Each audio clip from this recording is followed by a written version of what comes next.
Hello, I'm Ameya Kalgutka at the Habit Foundation podcast, joined with Mr. Hetal Shah. Hi, Ameya. Sir, I wanted to talk about your career journey and your personal insights.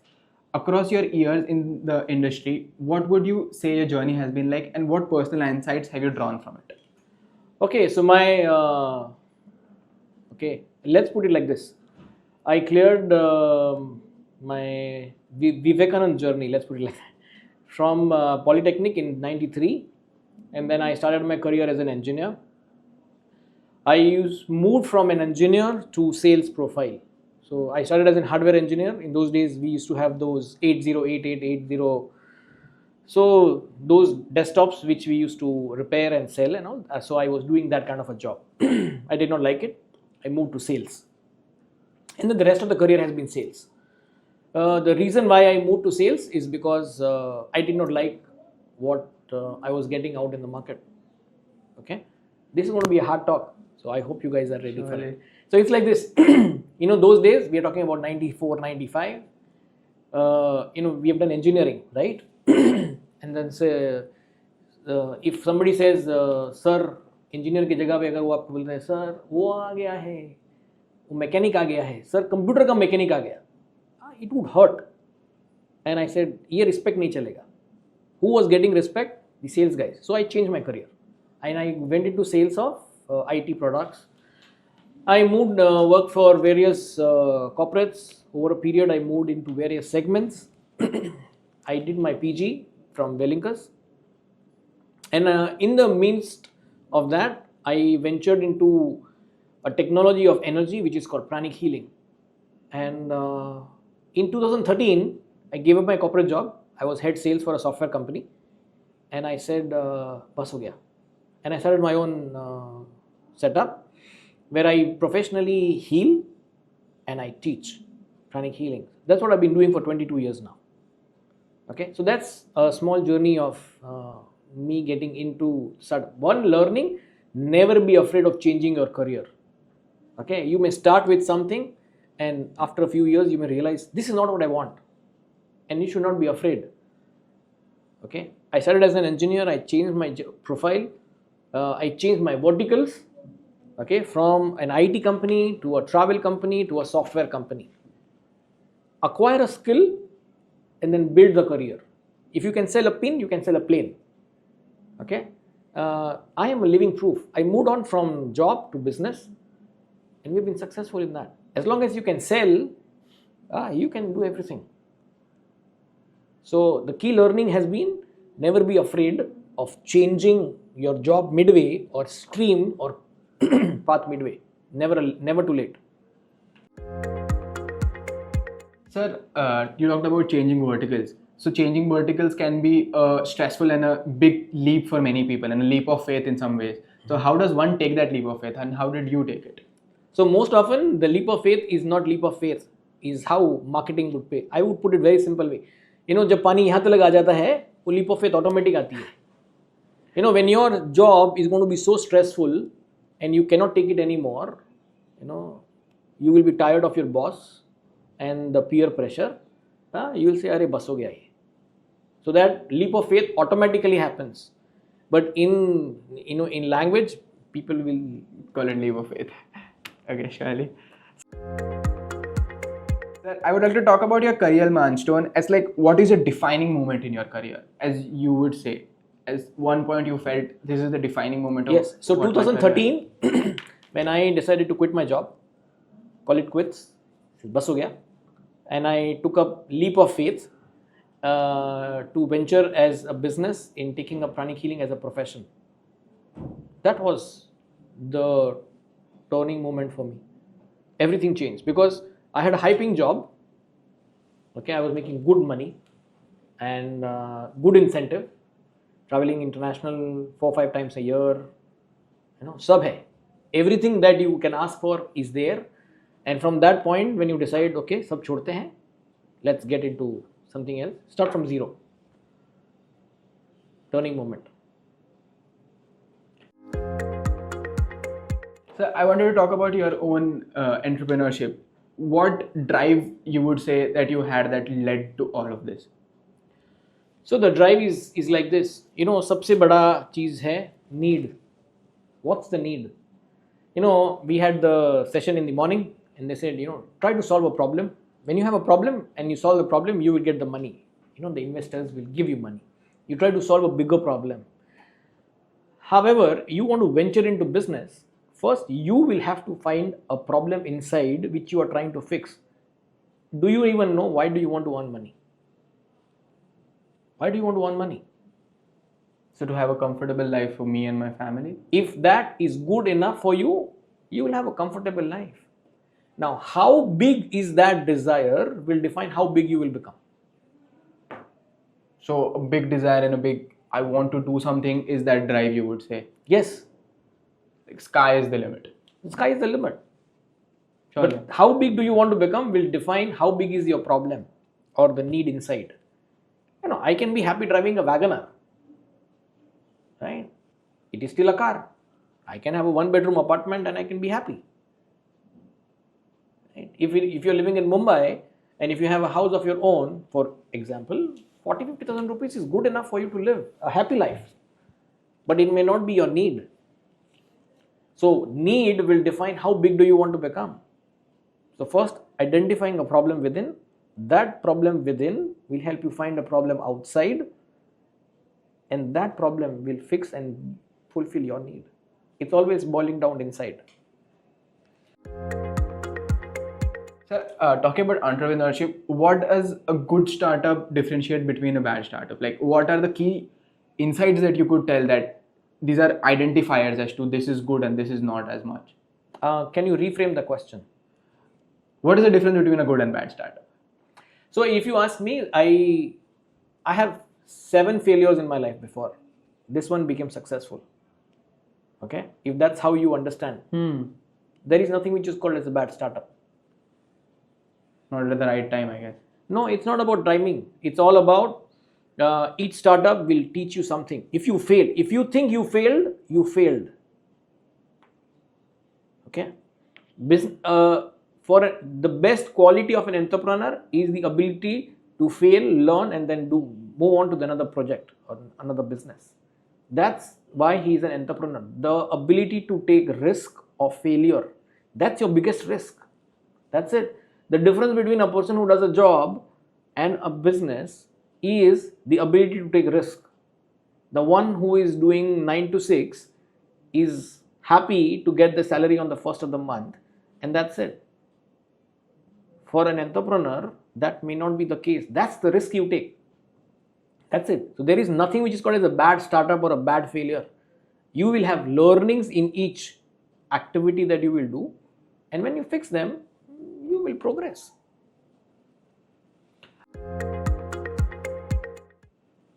Also wanted to talk about your own entrepreneurship journey. How has been after you started your own business? How has the journey been from that point to today?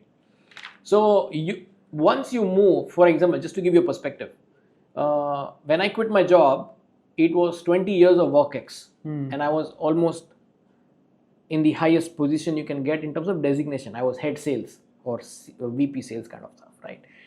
I had a team, good money. Now the amount of money that I used to make as job income plus incentive, vagara.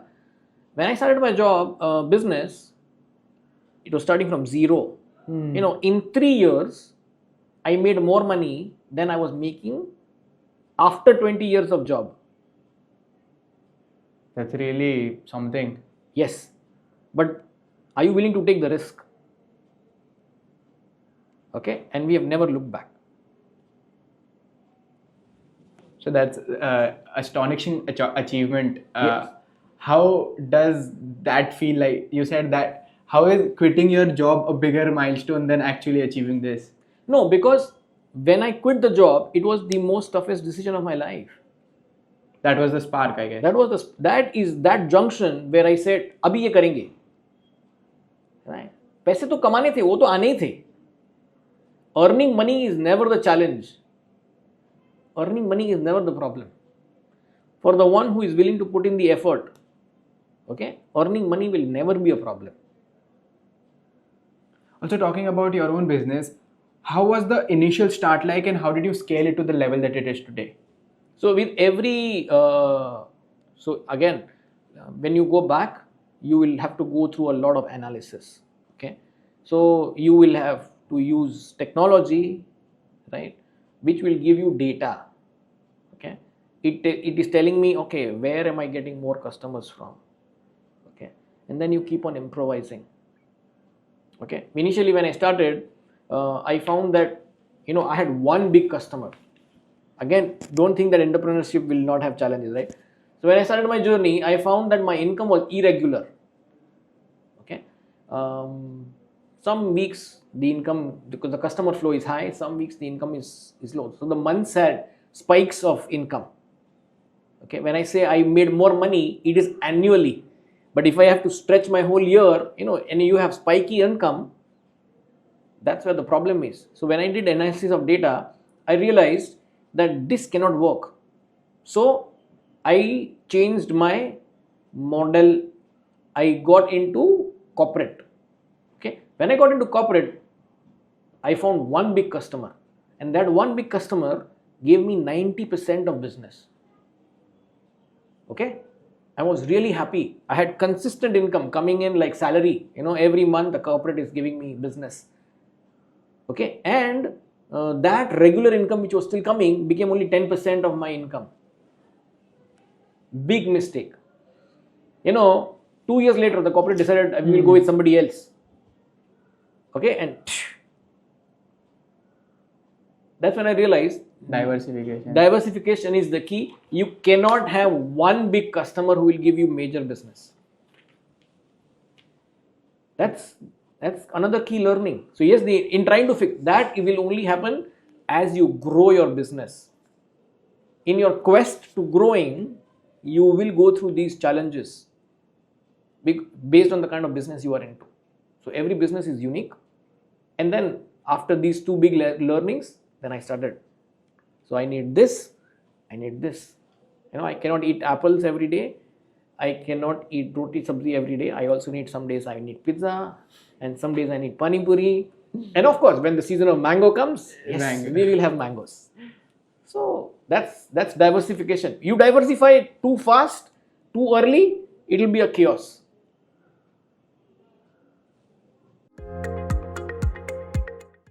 I also want to talk about the market trends that you're seeing. So, what future market trends are you predicting? Like, yours is a very interesting niche product. So, how does one build that niche product? Because entrepreneurship, in some sense, is filling gaps.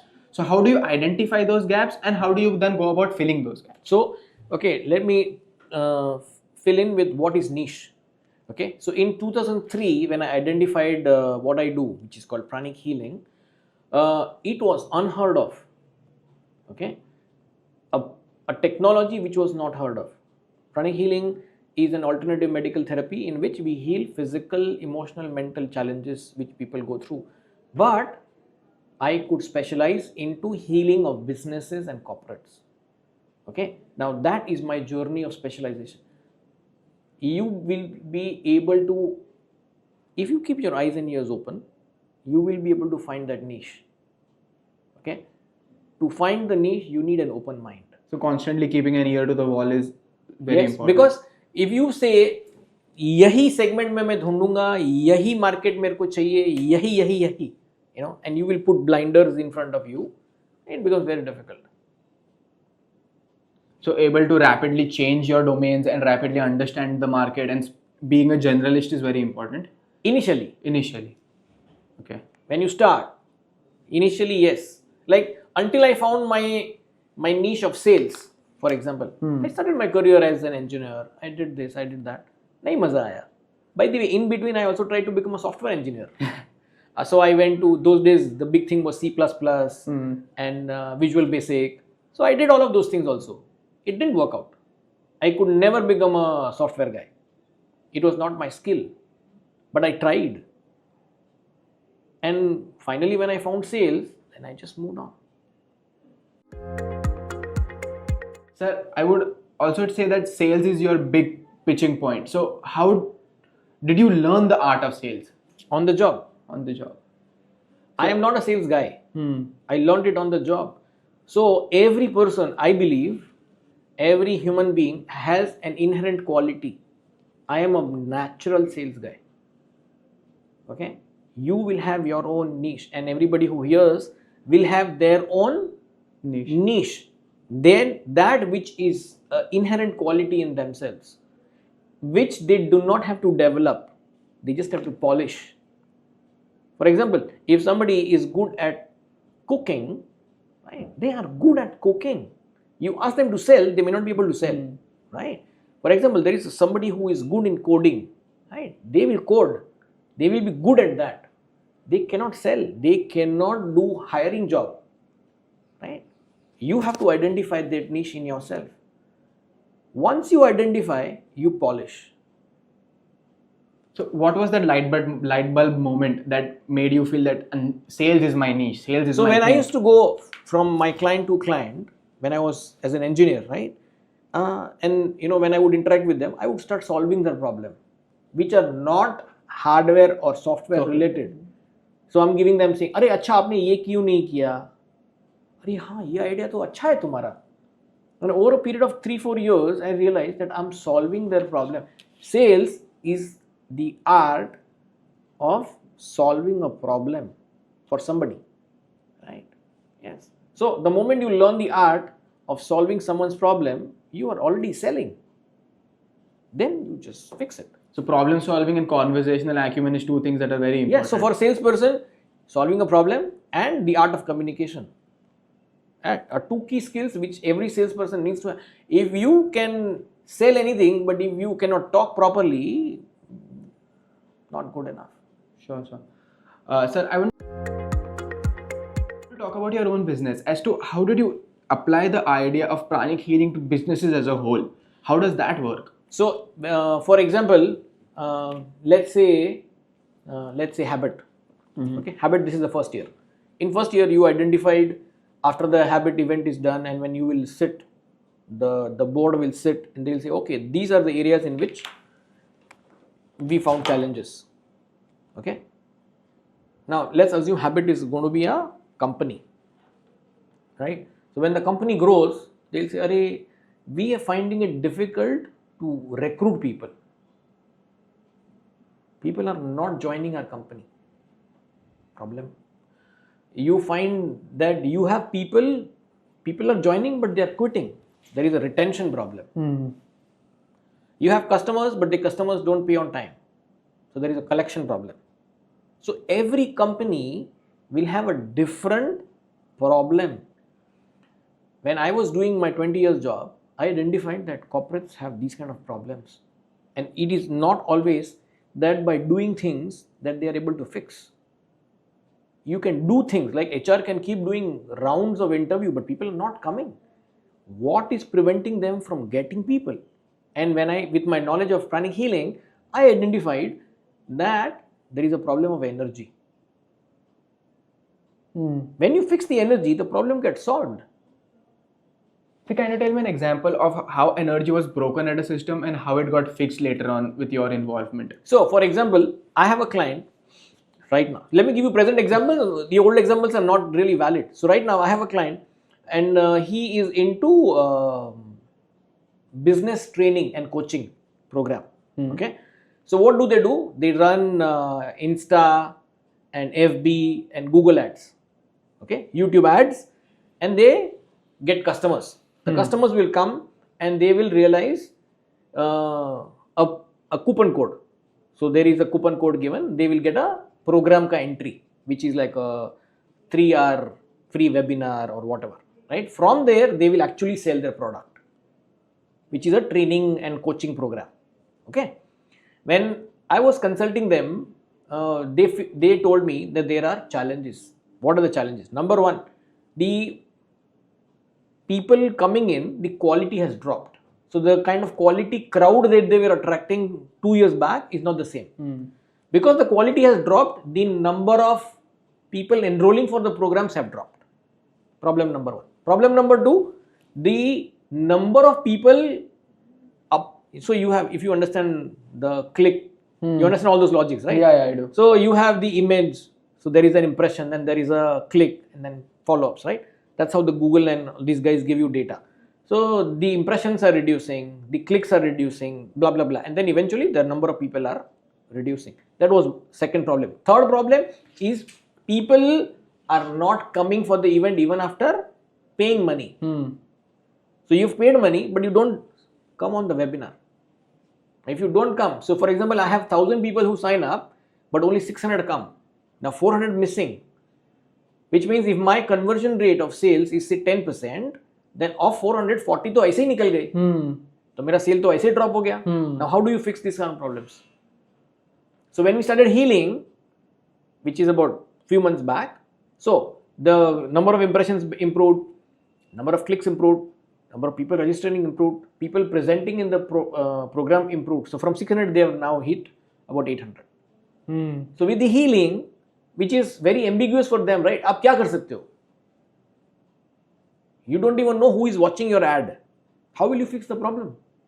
See, you go to Vijay Sales, the sales executive in Vijay Sales knows you are here to buy. In here, the problem is you don't know where is your customer, number one. Number two, you don't even know इसको ad दिखेगा कि नहीं दिखेगा.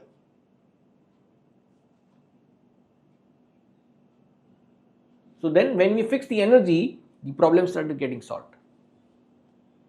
I'm not saying it is solved, but there is an improvisation. The process has begun. Yes, the process has begun. So the number of conversions have improved. So from 6% which they had dropped, right now they are hovering at around 8.1, 8.2%. Yes. That's incredible. That's how it is.